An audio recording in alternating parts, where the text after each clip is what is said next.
Hi guys, welcome back to my channel once again. It's your girl DUMEBI LEA.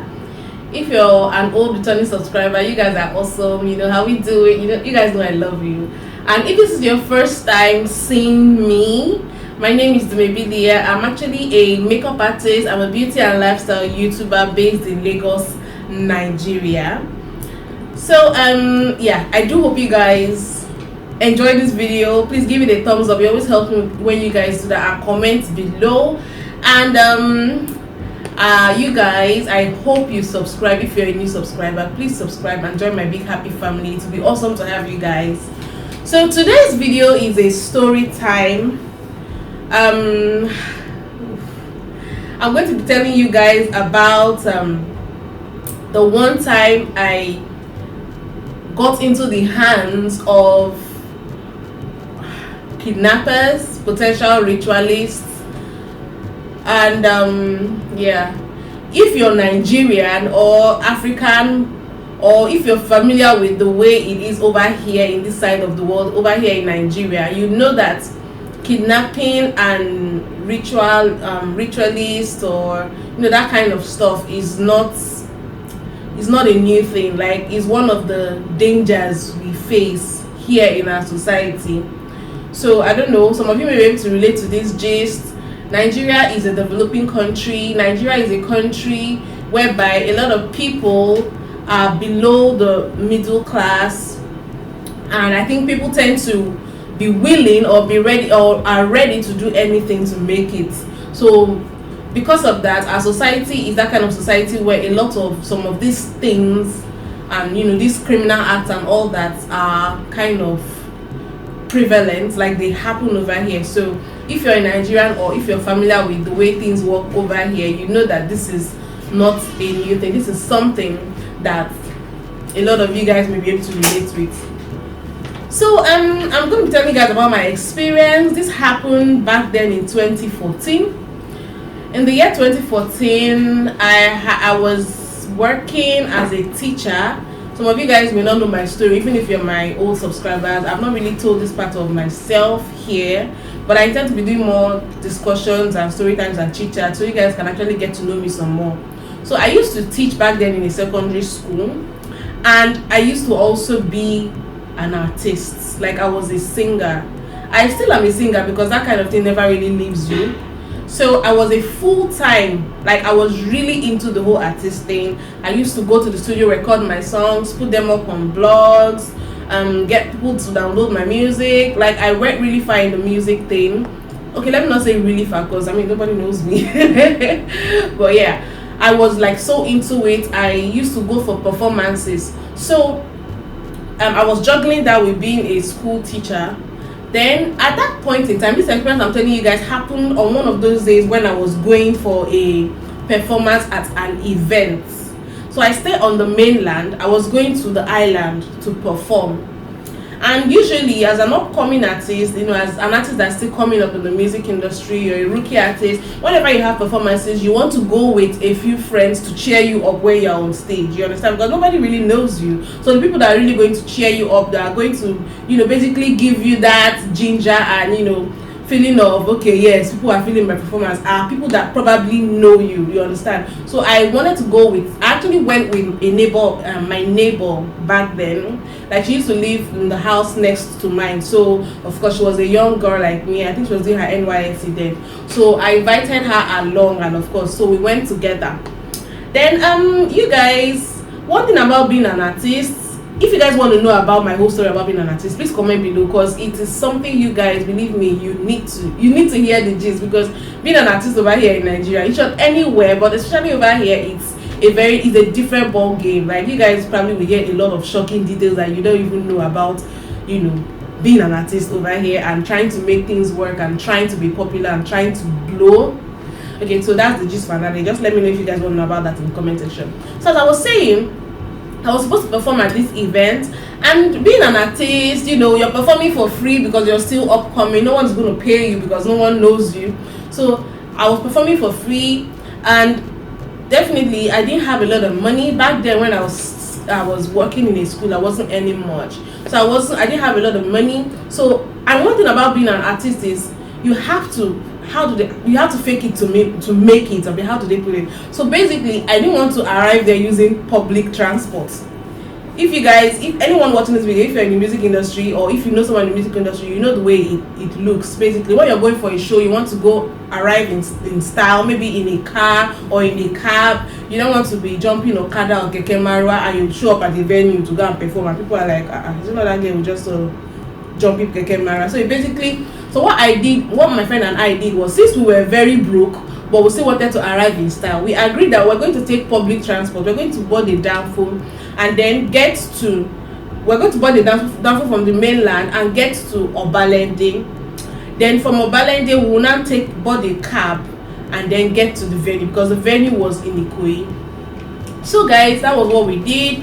We boarded a bus. We got to Obalende. Actually, not Obalende, it was Onikon roundabout. If you're familiar with Lagos, Onikon roundabout is like between Obalende and CMS basically. So from there, you'll be able to get like another vehicle or a cab or whatever going to wherever you're going to on the island. So we stopped at Onikon, just around City Mall there, and it was around 7:38 p.m. so it was kind of dark. It was a weekend, people were, how it is on weekends. The traffic on weekends is not as much compared to weekdays. So the road was, and Onikon is not really that kind of area that is always crowded, so there weren't a lot of people there, but of course there were vehicles moving, there were people around.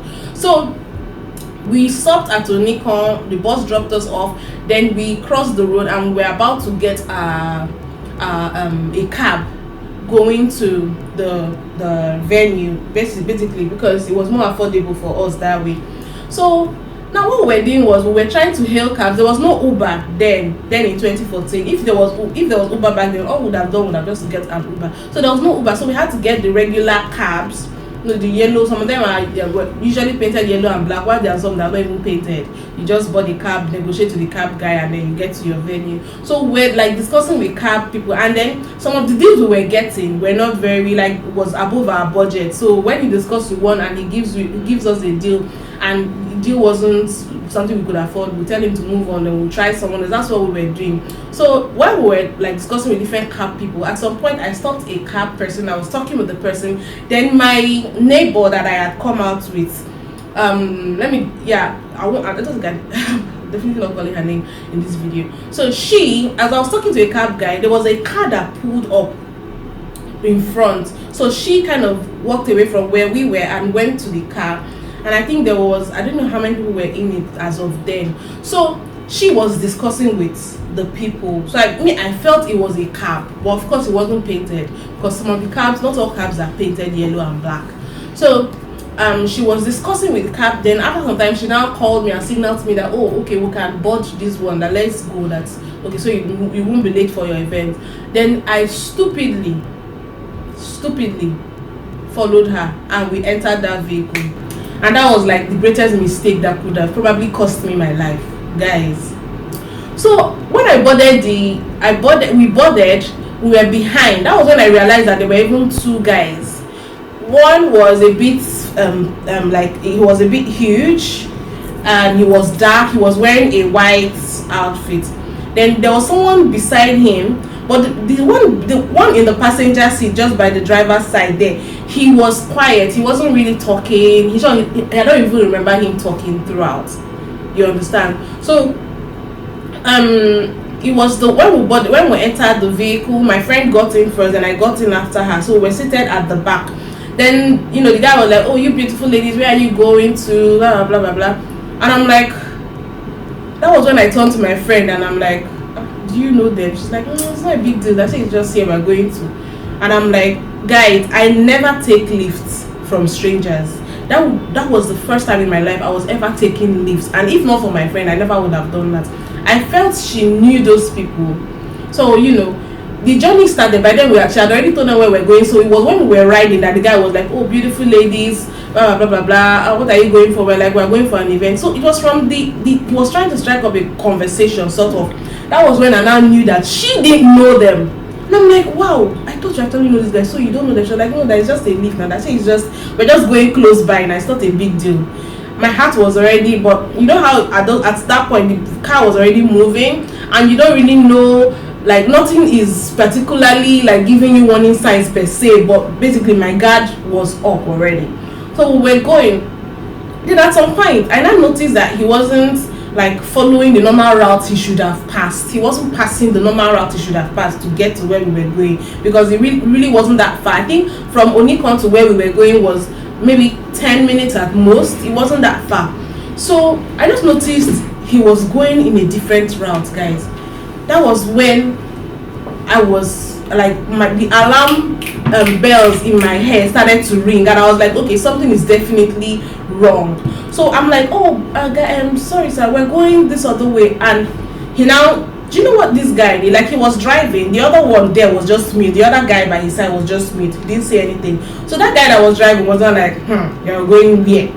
You're going where? That was his response. He turned, he looked at me, and then he faced his front. And I remember very vividly, there was a song playing. There's this, I don't know if you're Nigerian. If you're Nigerian, you know the normal gospel area music, like the Igbo music, the gospel ones. So it was playing in the car. I'm telling you, like, he was playing gospel music, guys. I remember vividly, he was playing gospel music. So, and he's not like, when I'm like, we're going this way, and he's like, you're going where? I'm like, in my mind I knew that, okay, something is definitely wrong.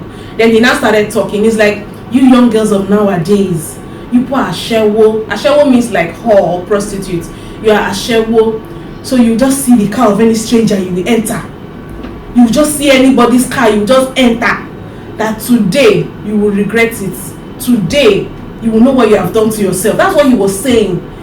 And at that point, guys, I could literally feel my spirit escape my body.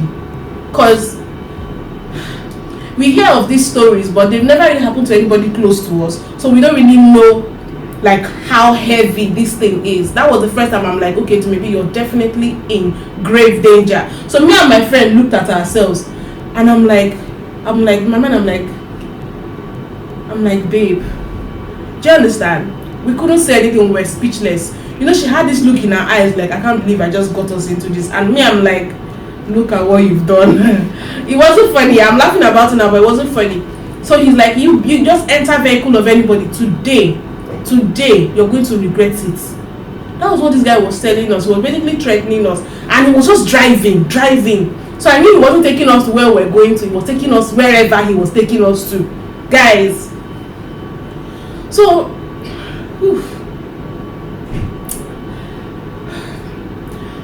guys, the next thing, I think he now wanted to start robbing us. So he's like, I want all your phones, give me your purse.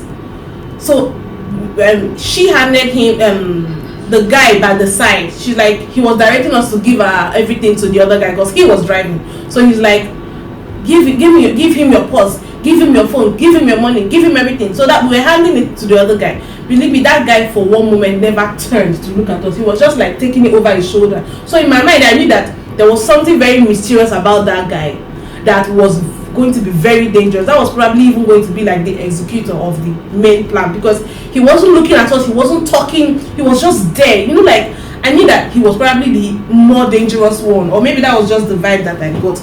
But he was collecting our purses. They're like, give me your phone. So that was when BlackBerry was still ready. So my friend had I think I had a BlackBerry, and I had a smaller Nokia Touchlight, I think 3310 or whatever. So I had two phones, and BlackBerries then were the thing. You understand? The way like iPhones are now is how like BlackBerry was then. They were the thing. They were expensive. They were the it. If you're an it girl or it boy, you had to have a BlackBerry. So what I did when he asked for my phone was, I hid the BlackBerry and I gave him the Nokia phone, the smaller phone, because that one was cheaper. I could afford to lose it. So when I gave him the Nokia phone, I said, "It's like, you this guy, you think we are?" He was venting. "Are you mad? You think we are playing? So you want to tell me this is your phone? If I slap, give me your real phone. Give me your real phone." Ha, guys! At that point, I just carried the phone. I'm like, a phone is not worth my life. I just carried the phone and I handed it over to him. They collected my friend's phone too. So they checked our purses for our ATMs. They took our ATMs. So they're like, today you're going to know what you're going to know. It was just basically still threatening us, and they were driving, and we were like, do Do you guys know that at that point I was already praying? I was so scared, but something just told me. Something just told me that maybe these people are playing Igbo music, meaning they are very likely going to be Igbo people. Do you understand? And I'm Igbo. I'm not even coming here to bash any tribe or anything, but guys, crime is not a tribal thing, but I feel like kidnap happens a lot in the east, which is where Igbo people are from. Kidnaps happen a lot over there. A lot of people do rituals even from the east for money and all that. It's not an Igbo thing. People from other tribes do it also. But something just told me to maybe, since people are playing Igbo music, they're probably Igbo. Why don't you speak Igbo to these people? So it just occurred to me, I think that was just God, that I should speak in my native tongue. You see why it's so important to know how to speak your language? This is just one of those scenarios. So I was now like, something just said, speak to this guy in Igbo and beg him. I started begging this guy. I was like, brother because that's like, bros, please now, brother, please, I'm your sister. I'm actually your sister. And I don't look Igbo. A lot of people tell me that because my mom is actually not like pure Igbo. She's from Delta. She's Delta Igbo from Asaba actually. So I think I look more like my mom's people. So people, if they're ever going to guess where my tribe is from, they never guess that I'm Igbo. So I think when the guy heard me speak Igbo, he was shocked. So he actually like, he just like was, I don't know what the word for this is. So he kind of like caught himself and he's like, Igbo. Like, are you an Igbo girl? And I'm like, yes. I'm like, please, I'm your sister, please. I was actually appealing to this guy. And he was quiet for some time. He was quiet. And then he said, where are you from? Where in Igbo land? Like, what state are you from? And I said, I'm from Anambra. He said, where in Anambra? I told him my town. I told him my village. He now asked the other girl, where are you from? She is from Delta. She's like Bendel Delta. She's from Agbo.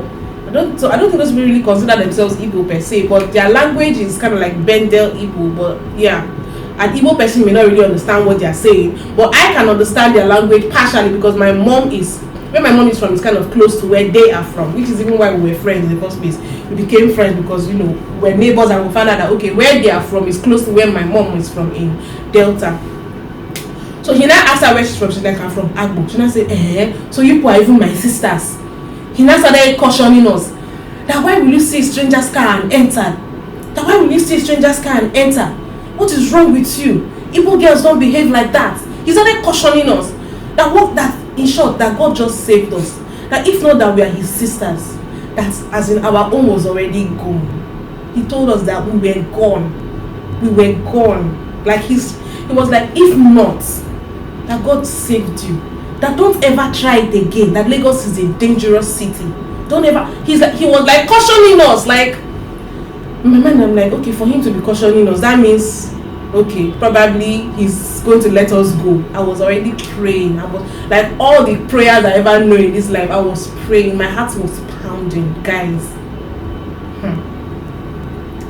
It was not like, don't ever try it again, this city is dangerous, your Igbo girls, you should not behave like that, Igbo girls are this. He was advising us and everything.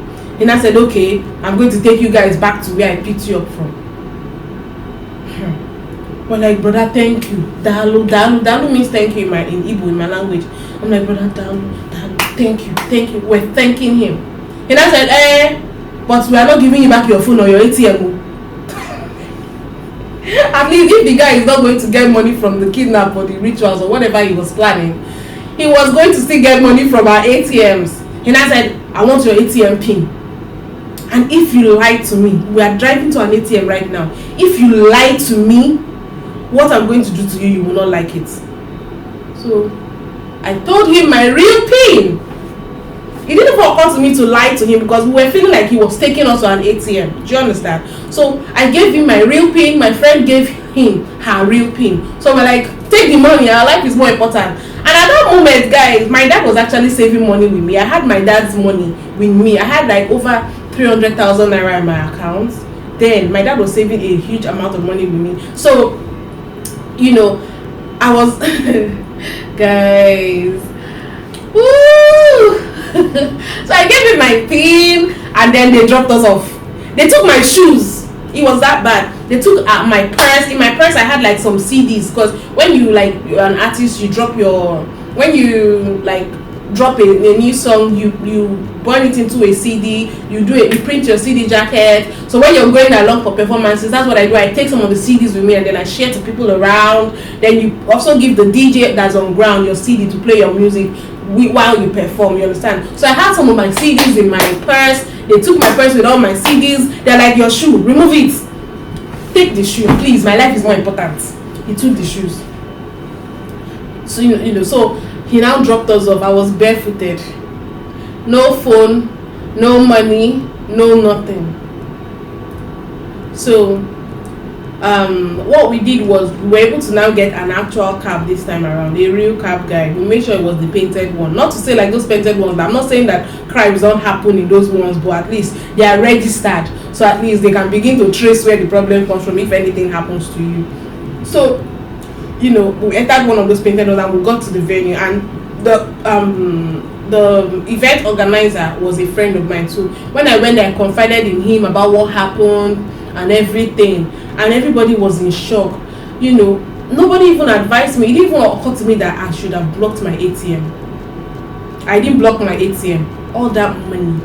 It was the next morning when I was able to, I think I was able to take someone's phone and log into my, I don't know how that happened, or it was, I don't even know how that happened. I was able to, I don't know how it happened. I think I retrieved my SIM the next morning or something. I was now getting debit alerts, guys. All the money in my account was gone. All the money. I had, they did a withdrawal that night. Then the next morning by 12 a.m. they went and withdrew, because I think there's a limit on how much you can withdraw. I think then it was 150 or so. So they withdrew 150 that night. The next morning by 12 a.m. they went and withdrew the second 150. So that's like how much left. They took all my money. My friend, she didn't have much money in her account. She had about 20,000 naira or thereabout, because she was still in the youth corps. She was 7, so she didn't have much money. So they withdrew all her money too, and that was it. So I was now left with how I was going to explain to my dad that the money he was saving with me was missing. And you know one thing with music, being an artist over here, your family most times, especially for a girl, are never really in full support. So my dad traveled, which is why I was able to say, okay, let's sneak out and go for that show. Let's go for that performance. So he didn't know that I went for a performance. So how would I tell? What was I supposed to tell my father? How would I have explained to him that I went out for a show without him knowing, and then that was when I almost got kidnapped, and they now ended up robbing me, of which robbery was even a better option than being kidnapped or being used for rituals.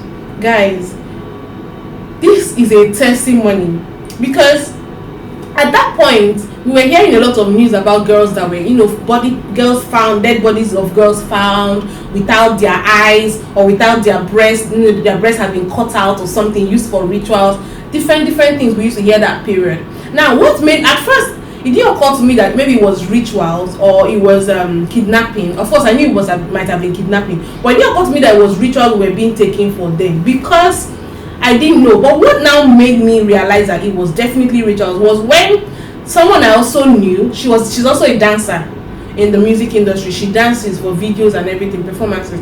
So she told us of her own story. I don't know, we're gisting, and she told me of her own story. She went for dance rehearsals and they finished really late that night. So she and a friend of hers, they were going in the same direction, going back home. They were going back home basically, and then just like what happened to us, the car pulled up. Oh, beautiful ladies, where are you headed? Let's give you a ride. And they boarded the car with the guy, and the guy was already threatening them.